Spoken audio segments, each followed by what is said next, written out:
Les soldats ukrainiens ont abandonné leur position près de Kherson après un affrontement avec les forces spéciales russes.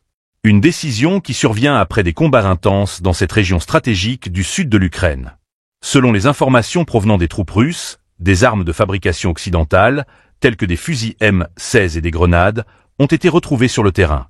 Une image saisissante qui souligne la complexité du conflit, où les armes de l'OTAN jouent désormais un rôle crucial.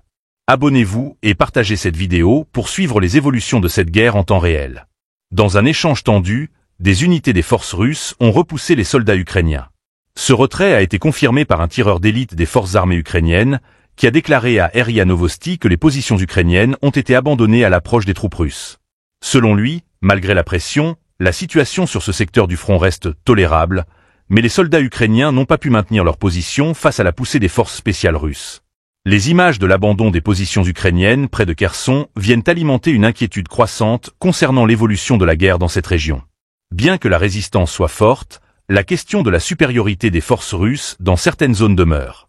Le retrait des soldats ukrainiens marque une étape de plus dans un conflit où chaque mètre de terrain compte et où les forces en présence semblent prêtes à se livrer à des combats sans fin. Ce tournant dans la guerre soulève des interrogations cruciales sur l'efficacité des armes et de la stratégie militaire des deux camps. L'armement occidental en Ukraine n'a-t-il pas suffi face à la pression militaire russe? Ou bien est-ce un signe de l'épuisement des troupes ukrainiennes, prises dans un conflit à plusieurs fronts?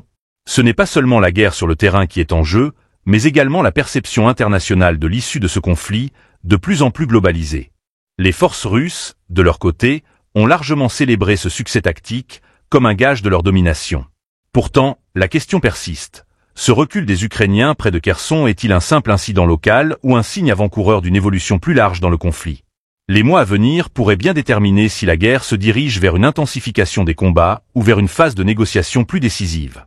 Les soldats ukrainiens, même en retraite, restent déterminés à défendre leur territoire. Mais face à un adversaire aussi redoutable, le prix de chaque victoire devient de plus en plus lourd. L'avenir de la région, ainsi que les forces qui se battent pour la contrôler, reste suspendu à cette dynamique de pouvoir militaire et stratégique.